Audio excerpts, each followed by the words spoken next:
Have you ever found yourself maybe nodding along to something, feeling pretty sure about it, only to realize later that, wow, just one plausible sounding statement, maybe even a false one, kind of shifted your confidence?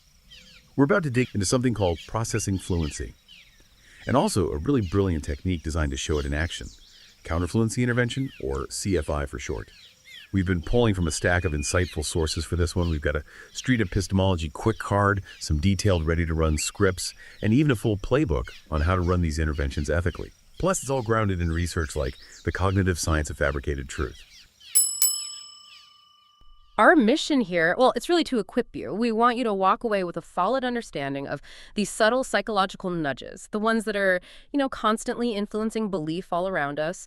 Our hope is that you become an even more informed, more discerning consumer of information in your everyday life.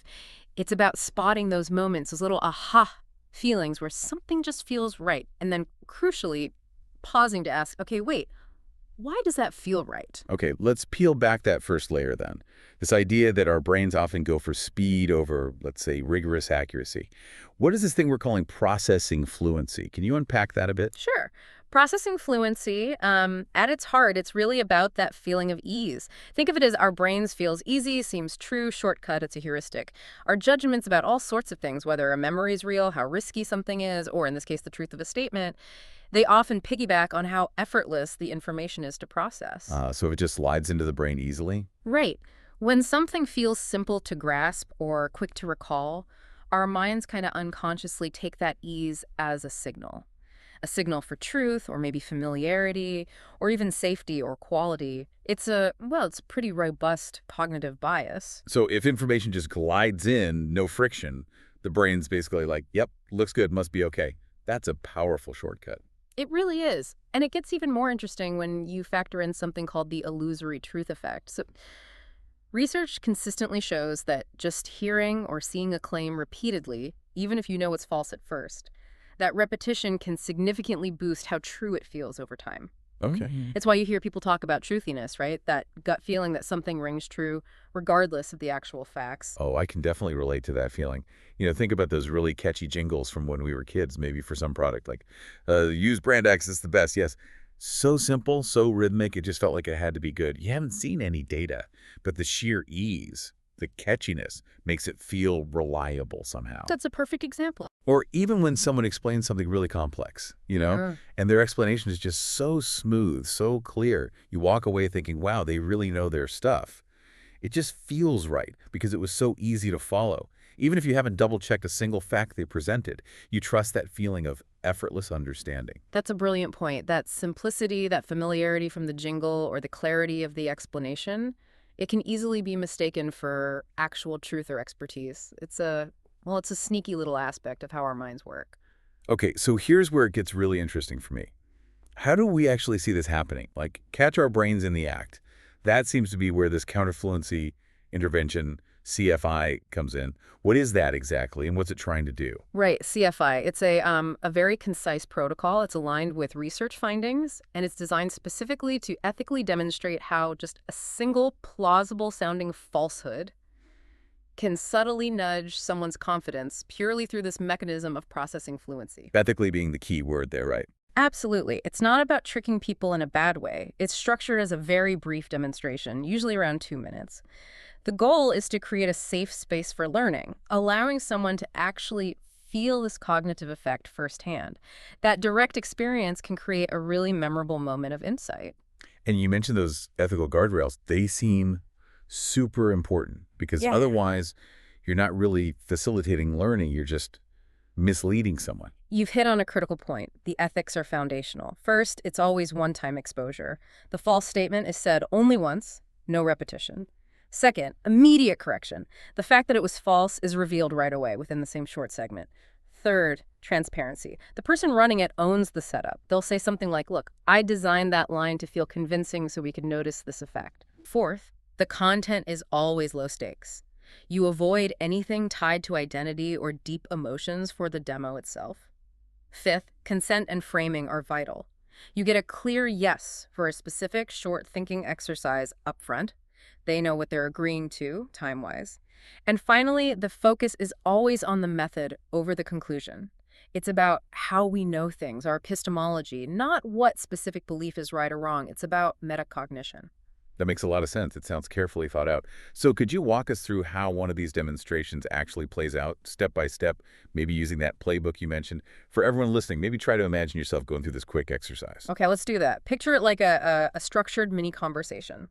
First step is consent and framing. This takes maybe 10, 20 seconds. The opening might sound like, hey, mind doing a quick 2-minute exercise on how confidence can shift? I'll say one plausible line, just once, and I'll immediately tell you if it's true or not. Sets the stage clearly. Right, gets buy-in. And then you need a starting point before introducing the fluency line. You do. That's the baseline confidence step, maybe 15 to 30 seconds.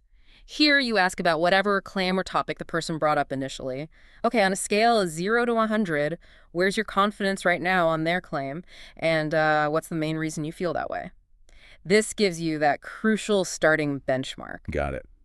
Then comes the tricky part. Then comes the demonstration moment. Deliver one false line. This is super quick, like under 10 seconds. You deploy one carefully crafted fluency cue, maybe it's a rhyme, or you subtly evoke an image or use a specific number.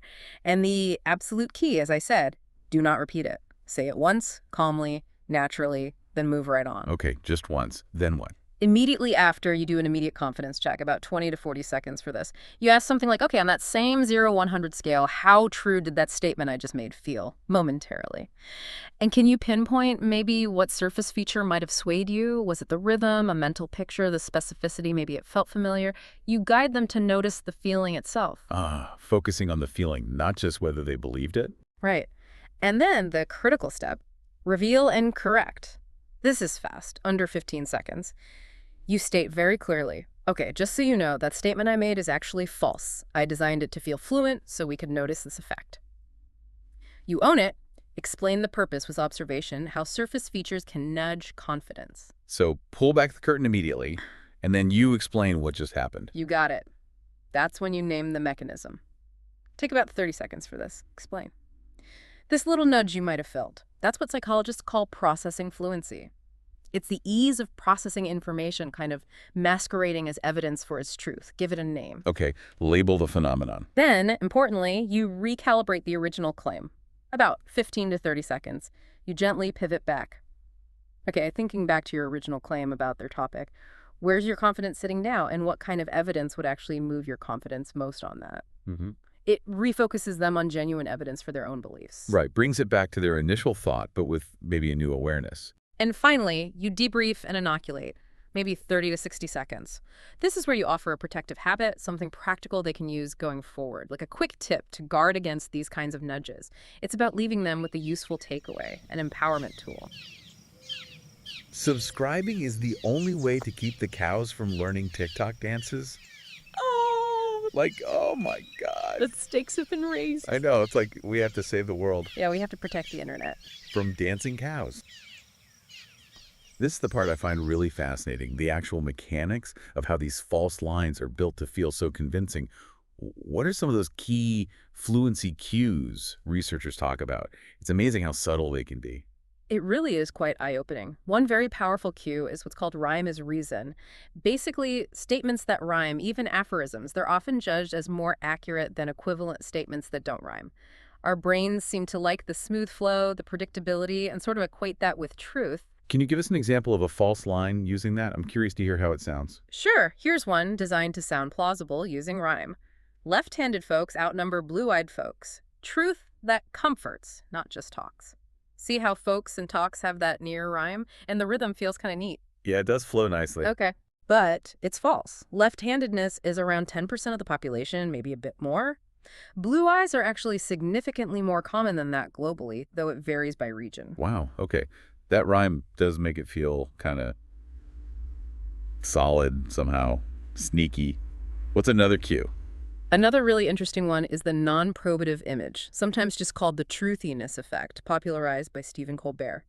This is where showing a picture that's merely related to a statement, even if the picture provides zero actual evidence, can still boost how true the statement feels. So like if I see a picture of a generic recycling bin. Right, and then you hear the statement, Most curbside programs now accept broken smartphone screens for recycling. The bin picture is relevant to recycling in general, but it doesn't prove anything about smartphone screens specifically. Yet that visual pairing can make the statement feel more credible.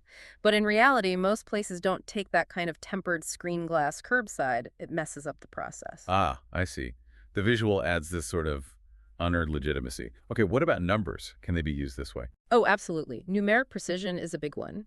Using very specific numbers, especially with decimal points, can signal expertise and make a claim seem much more accurate than it is. We tend to unconsciously associate that kind of precision with careful research. So throwing in a decimal point, even if the number is like pulled out of thin air. Pretty much. For instance, a false line could be, research shows that 21.3% of U.S. adults are left-handed. That 0.3% gives it a feeling of, scientific measurement. But again, the actual figure is closer to 10%. The precision itself is the nudge, not the data behind it. And there are others too, like pronounceability things that are easier to say, can feel safer or better investments, believe it or not. It all ties back to that feeling of cognitive ease. Okay, so we've definitely seen how easily our confidence can be nudged by this stuff. These subtle cues are everywhere. But this isn't just about spotting the trick, right? It's about building up our own mental defenses. How do we protect ourselves? That really is the crucial question. And the good news is there are strategies. One key thing is fostering an initial accuracy focus. Just consciously prompting yourself to think about, is this accurate? Right when you first encounter information, especially if you already know a little about the topic, can significantly reduce that illusory truth effect. It's about activating your analytical thinking up front. Like putting up a little mental flag. Wait, check this. Sort of, yeah. And related to that are accuracy nudges. These are even simpler, just light touch reminders, maybe seeing a little note or getting a prompt to consider accuracy. Studies show these can improve discernment across large groups. It doesn't take much. Okay, so small reminders can help. What else? There's also pre-bunking, or sometimes called inoculation theory. This is where you learn about common manipulation tactics before you encounter them, like the ones we just discussed, rhyme as reason, misleading, precision, etc. Learning about them in these small microdoses helps you build resistance, like a cognitive vaccine. Yeah, so knowing the tricks makes you less likely to fall for them. Makes sense. It does. So practically speaking, what can you do day to day? Your journey to deeper understanding starts here. NavigatingBeliefs.com. Sign up. It's free. So it's not just learning, it's an adventure. Yeah, like a quest for knowledge. First, maybe adopt an accuracy pause. Before you just accept something, or definitely before you share it, commit to a quick check, just one reputable source. Second, think source first, style second. If something sounds super smooth or looks really slick, make that a trigger to verify the actual evidence before you buy into it. And third, remember, numbers aren't proof by themselves. Treat precise figures as claims to be verified, not automatic reasons to believe. Ask, what's the source? How did they get that number? And Those are really concrete. I like that. Accuracy pause, source first, style second, and numbers aren't proof. They feel like practical habits anyone could build. Not overwhelming, just smarter thinking habits for navigating this information-saturated world. And probably makes you a bit less likely to jump on every bandwagon, which is maybe more fun in the long run. Wow, okay, what a deep dive that was. We really uncovered some fascinating stuff. How our brains can sometimes mistake that ease of processing for actual truth. How ethical interventions like CFI can really shine a light on this. And how specific cues, those rhymes, those images that don't quite prove anything, those super specific numbers can subtly nudge our confidence without us even noticing sometimes. It really is kind of a mind bender when you stop and think about it. it truly is. And what's so fundamentally interesting here is seeing how much our brains value efficiency, those mental shortcuts. Which leads to, I think, a pretty important question for all of us listening. Where else in our lives might we be making these quick truth judgments based primarily on how something feels rather than digging into the deeper evidence? Where else might these fluency cues be quietly shaping our decisions, our beliefs, maybe even our relationships, without us being fully aware? Ooh, that's a really great thought to leave everyone with. It certainly have me thinking now. And we'd love to hear your thoughts on this too. Have you ever caught yourself being swayed, maybe by a catchy phrase or a slick image or a number that sounded official but turned out to be wrong? Share your experiences, and what strategies do you use to fight back against truthiness in your own life? Drop them in the comments section. Let's definitely keep this conversation going. Until next time.